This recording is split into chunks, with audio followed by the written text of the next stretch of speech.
In the year 1534, the Church of England split from the Catholic Church to forge its own way. Now, Anglicanism was different from Catholicism, and there were divided views in the church then, as there still are today, about how different they really ought to be. Some within the Church of England wanted to retain as much of their Catholic heritage as possible, but there were others who didn't agree. The Puritans came on the scene as a group within the church who wanted to make Anglicanism Protestant. They were influenced by Reformation thinkers, and although the Church of England had thrown off some of what were viewed as the more egregious errors of the Catholics, Puritans didn't think it went far enough. These Puritans were Calvinists, and they weren't in with the Anabaptists because they still held to infant baptism. One thing that the Puritans disliked about the Church of England was its episcopal polity, styled after the Catholic model. As the rush to a new land began, the Church of England became a feature in the American colonies. Later, it would be renamed to the Episcopal Church to make it less English, and therefore palatable to the freedom fighters of the American Revolution, many who were members. In the 1620s through 1630s, Puritans began to settle in America, and instead of getting approval from the bishops of the Church of England, they began to start their own churches, many of them Congregational. Essentially, these churches were offshoot Anglicans. They were Puritan churches, and the Puritans were Anglicans with an ulterior motive.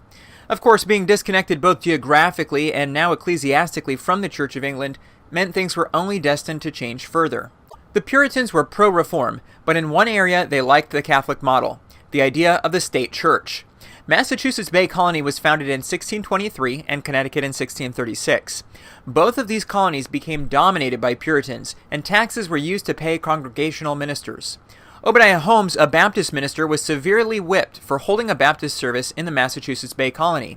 Freedom of religion wasn't really a thought yet. The American Constitution was 150 years away.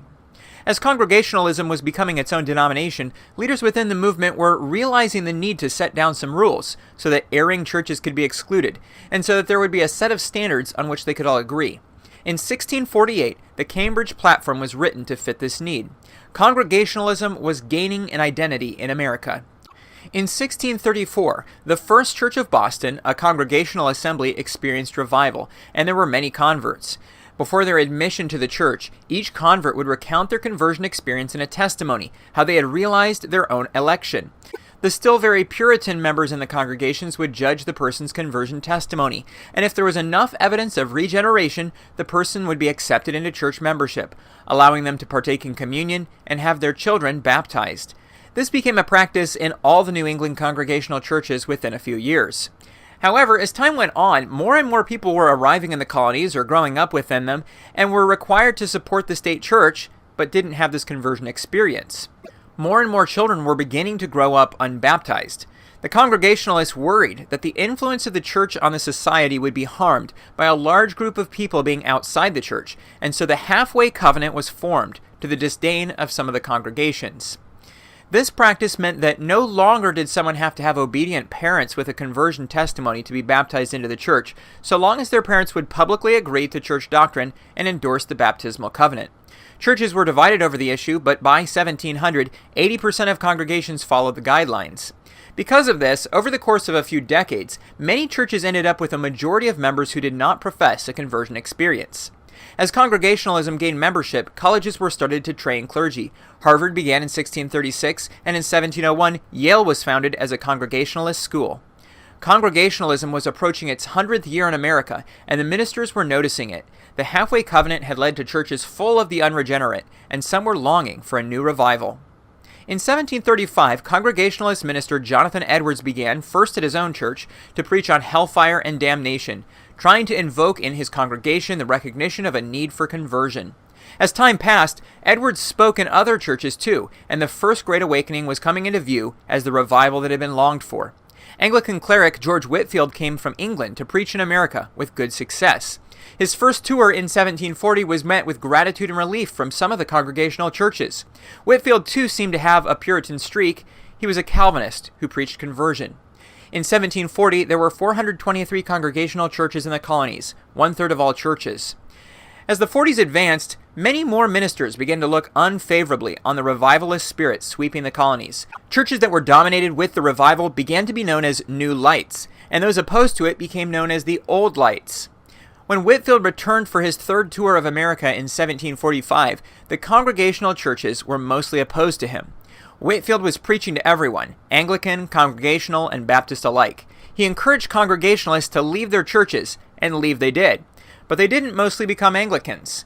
An unconverted Congregational layman named Schubel Stearns heard Whitefield preach in 1745, experienced conversion, and soon was part of a controversy over infant baptism.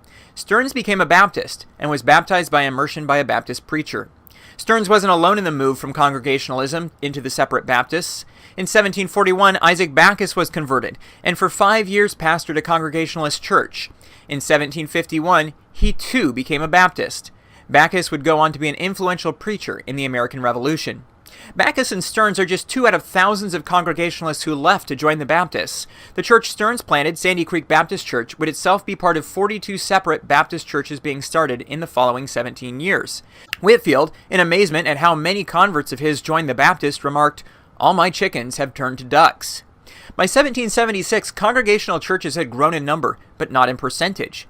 There were now 668 congregations, but only 21% of churches in the colonies. In 1789, the first national Presbyterian denomination in the USA was formed, the Presbyterian Church in the United States of America. Like the Congregationalists, they were Reformed, and the main substantial difference was their Presbyterian polity. Seeing the potential that both groups could be more effective if they linked up, in 1801 they formed the Plan of Union. Churches from either denomination could take on ministers from the other. When new churches were started, they could decide what kind of polity to have.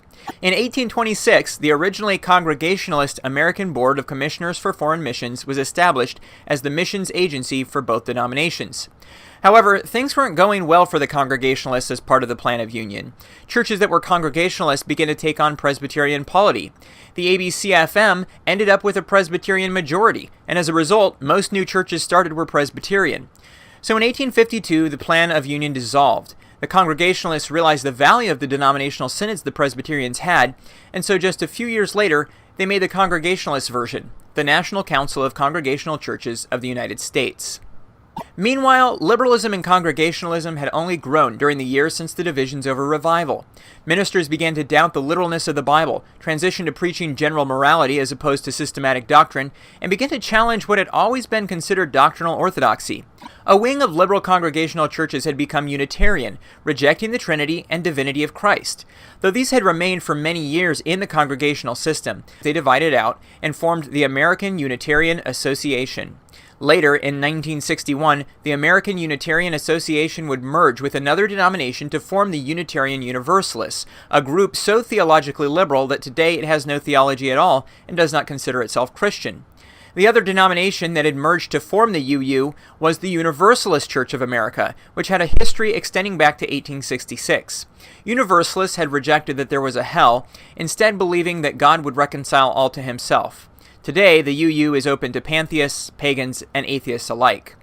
A small church body that had been historically unconnected to the Congregationalists was the Evangelical Protestant Church of North America. This formerly German-speaking denomination was founded in 1885, but the German Reformed churches that started it had existed long before that. The Smithfield Church, shown here, was founded in 1781, on the same location it is now, though they meet in the 5th building on that spot. By 1925, most of the things that had separated them from Congregationalism had slowly dissolved, and though they were a bit more Lutheran than the Congregationalists were, they decided to merge into the Congregationalists so as to gain access to their ministers, universities, and structure. Another merger would happen 6 years later as the Christian Connection would merge with the Congregationalists to form a new denomination called the Congregational and Christian Churches. This became Congregational Christian Churches without the "and" a few years later. So what was the Christian Connection? The connection goes back to 1810, when various restorationist groups had merged together. Some of them disliked being considered a denomination, and so they were often just called Christians. If this sounds familiar, it's because some groups even today have the same doctrine, and some of the same roots. Barton Stone, born in 1772, had been ordained a Presbyterian minister, but rejected Presbyterianism and the creeds. Instead, he held to a view of only Scripture being the rule of doctrine and practice. Stone and his followers were one of the original groups in the Christian Connection. James O'Kelly was a circuit-riding Methodist preacher who rejected the episcopal polity of his denomination, the Methodist Episcopal Church, turning instead to Congregationalism. He had founded the Republican Methodist Church and brought his followers into the Connection. Meanwhile, another minister was also teaching a restorationist theology. Alexander Campbell, born in Ireland, had come to the U.S. in 1807. When his first daughter was born in 1812, he decided to study the Bible's teaching on baptism and concluded that infant baptism was unbiblical, leading him to seek baptism for himself and his wife from a Baptist minister. Campbell became a Baptist, but in 1823, based on many disagreements, he left one Baptist denomination for another. That denomination ultimately disbanded, and Campbell became influential and gained a following without the Baptist name. He caught the attention of Barton Stone in the Christian Connection. In 1832, Stone and Campbell joined movements, with Stone taking his followers and some others from the Connection, and this group, called by others the Stone-Campbell Restoration Movement, was formed. Campbell liked the title Disciples of Christ, and Stone preferred to just use the term Christians or Christian Church. Both terms ended up being used. Ultimately, two main groups would form in the movement in the late 1800s, the Church of Christ and the Christian Church Disciples of Christ, though they are both mixes of the teaching of Stone and Campbell. Churches of Christ themselves have divided into instrumental and non-instrumental branches. Back in the Christian Connection, after Stone left with his followers in 1832, the remaining Congregationalist Restorationist Christians in the movement continued as a group for over 100 years, until the 1931 merger, at which point they formed 10 to 15% of the new Congregational Christian Church. The Congregational Christian Church began to communicate with other denominations that had similar beliefs and began to find common ties with another Calvinist denomination, the Evangelical and Reformed Church. This denomination itself had been formed through a merger between the Reformed Church in the United States and the Evangelical Synod of North America. But there was a big difference between the ERC and the Congregationalists. The ERC didn't have congregational polity. It was a Presbyterian denomination. Despite this, the two groups were intent on merger, and in 1943 they drafted the Basis of Union, which stated in part, "The name of the church formed by this union shall be United Church of Christ." This name expresses a fact. It stands for the accomplished union of two church bodies, each of which has arisen from a similar union of two church bodies. It also expresses a hope that in time soon to come, by further union between this church and other bodies, there shall arise a more inclusive united church. Not all of the churches in the Congregational and Christian Churches, or CCC, were happy with this declaration of intended merger. Some theologically conservative churches had noticed the liberalizing trend in the denomination for some time, and in 1945 they formed a fellowship within the CCC called the Conservative Congregational Christian Fellowship.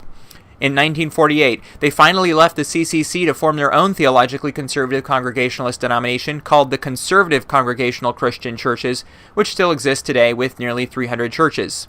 Another group of churches in the CCC was concerned about the compromise on congregational polity that was coming in the union with the Presbyterian polity of the ERC. In 1955, these churches also split from the CCC into a denomination called the National Association of Congregational Christian Churches. They too exist to the present with around 400 churches. Ultimately, the CCC and ERC did merge in 1957 to form the mainline denomination, the United Church of Christ. About 40% of the body came from the ERC and 60% from the CCC. Even today, there are some Congregational and some Presbyterian churches in the United Church of Christ. Since the merger, the denomination has declined, like all mainline churches in the USA, now having only around 825,000 members in 4,882 churches in 2019. If you found this video interesting, I do have a few other videos here on the Ready to Harvest channel that have information about Congregationalist churches. One of them is the video Independent Baptist versus United Church of Christ. And the other one is the decline of mainline churches in America. Also, please consider liking and subscribing this channel if you've enjoyed this video.